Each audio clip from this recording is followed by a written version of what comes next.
kabajamtoota daawwattoota wiirtuu miidiyaa akkam jirtu. Walgaarreeffannaa Itoophiyaa fi Masrii ilaalchisuun BBC Afaan Oromoo irraa waa'ee humna waraanaa odeeffannoo arganne isinitti himnaa haga xumuraatti nu waliin tura.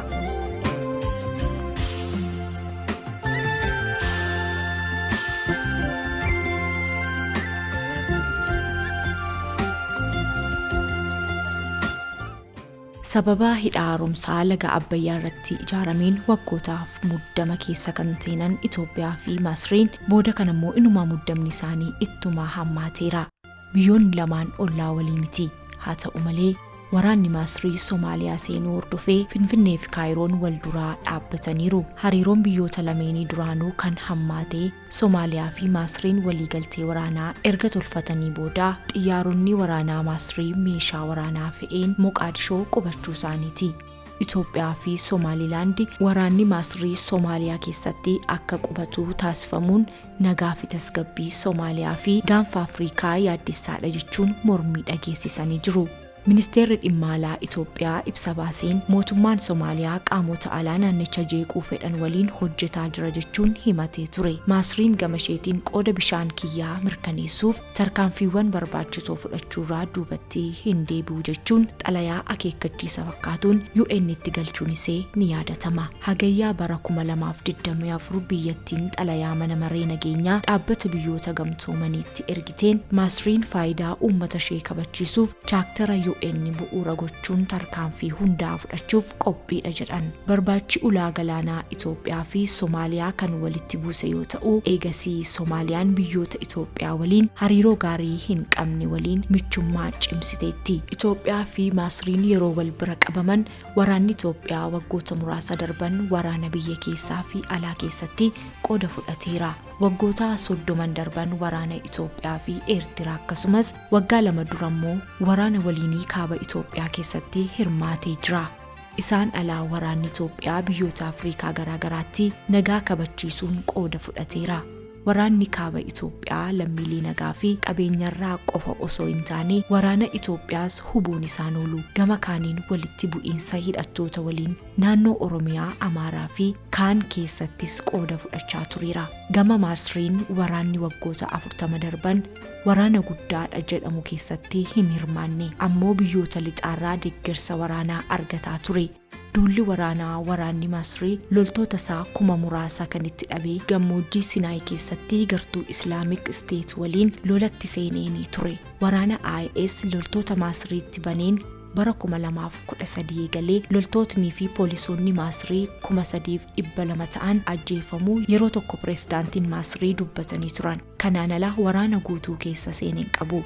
Humna waraanaa biyyootaa gamaggamuun sadarkaa kan kennu dhaabbanni Global Firepower bara 2024 keessatti baay'ina waraanaa hanga hidhannoo isaaniitti sakatta'uun sadarkaa kenneera. Qorannoo humna waraanaa biyyoota 145 taasisu kanaaf qabxiilee 60 hordofa. Madaalliin kun kutaa waraanaa biyyoonni qaban, meeshaa waraanaa waraanni hidhate, baajata waggaa waraanaaf ramadamu, dhiheessii gahaa fi yeroon gahuusaa, qabeenya uumamaa fi teessuma lafaa biyyoonni qabanis ilaalcha keessa galcha. Akkaataa xiinxala Global Firepoweritti humni waraanaa Masrii Itoophiyaa fagootti caala. Dhaabbanni kun biyyoota 145 keessaa Itoophiyaa 49ffaarra yoo kaa'u, Masrii immoo 15ffaarra kaa'ee jira. Itoophiyaan biyyoota Afrikaa 54 keessaa sadarkaa 5ffaarra yoo teessu, kan dursaa jirtu immoo Masriidha. Waraanni Masrii baay'ina waraanaa humna qilleensaa lafoo fi galaanaan Itoophiyaa waliin yeroo madaalamu kan Masriitu baay'inaan caala jedha. Dhaabbati kun baay'inni uummata Itoophiyaa fi Masrii yeroo walitti dhiyaatus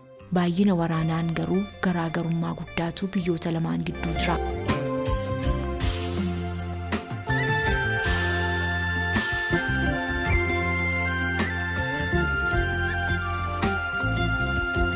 Akka dhaabbatni kun jedhutti Itoophiyaan waraanaa 162 qabdi. Masriin immoo waraana 440 qabdi jedha dhaabbatni kun. Kanaan ala Masriin humna eeggataa walakkaa miliyoonaa ga'uu fi humna dafee dhaqqabuu 300 qabdi jedha dhaabbatni kun. Dhaabbatni kun garuu Itoophiyaan waraana eeggataa fi dafee dhaqqabaa hin qabu jechuun ibsee jira. Dhimma kanarratti dhaabbata biraarraa odeeffannoon argame hin jiru. Itoophiyaa keessatti dhimma waraanaa irratti odeeffannoo gahaa argachuun qabaachuunis ni rakkisa. Humna qilleensaa, humna lafoo fi humna galaanaa Masriin walumaa galatti xiyyaara waraanaa 180 kan qabdu yoo ta'u Itoophiyaan ammoo 91 qofa qabdi. Xiyyaarota waraanaa Masrii 180 keessaa 238 jeettiiwwan waraanaa lolaa oolanii Itoophiyaan jeettiiwwan waraanaa 23 qabdi. Lakkoofsa helikoophterootaa yoo ilaalle Masriin 338 qabdi.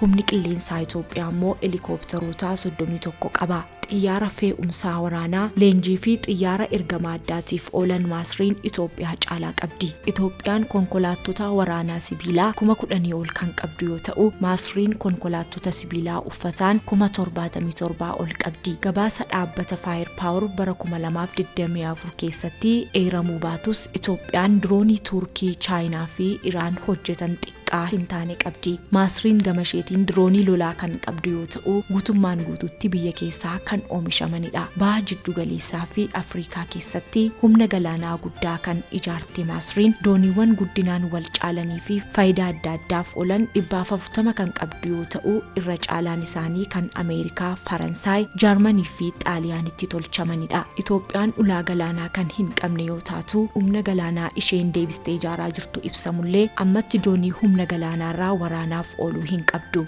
Humni namaa, faayinaansii fi loojistikii biyya tokkoo bu'aa waraanaa yeroo dheeraa keessatti gahee guddaa qaba. Global Firepower akka jedhutti wantoonni akka rasaasaa, uffata dambii, meeshaalee jijjiirraa oolan, qoricha, nyaata fa'aa humni biyya keessatti oomishuu murteessaadha jedha. Akka gabaasa kanaatti Itoophiyaan dandeettii waraanaatiin kan caaltu baay'ina humna namaa dirqamaaf hiriiruu danda'u Masrii caalaa qabaachuudhaani. Baajetni waggaa waraanaa Masrii doolaara biliyoona 9.4 yoo ta'u kan Itoophiyaa doolaara miliyoona 888dha. Kanaanis kan Masrii dachaa 10 caalmaa qaba. Bara 1980 eegalee fedhii Ameerikaan baha giddu galeessaa keessaa qabdu irratti qooda guddaa kan qabdu Masriin gargaarsa dinagdee fi waraanaa gara doolaara biliyoona 50 argatteetti. Haa ta'u malee Itoophiyaa fi Masriin kallattiin wal waraanuuf carraan jiru xiqqaadha. Wal dhabdeen al kallattiin biyyoonni dandeettii waraanaa qaban hundatti akka fayyadaman hin dirqisiisu. Kanarraa kan darbee gabaasa Global Firepower keessatti eeramuu baatus haleellaan qilleensaa daangaa qilleensaa biyyoota ollaa qaxxaamuru raawwatamu yoo jiraateef ammoo biyyoonni lamaan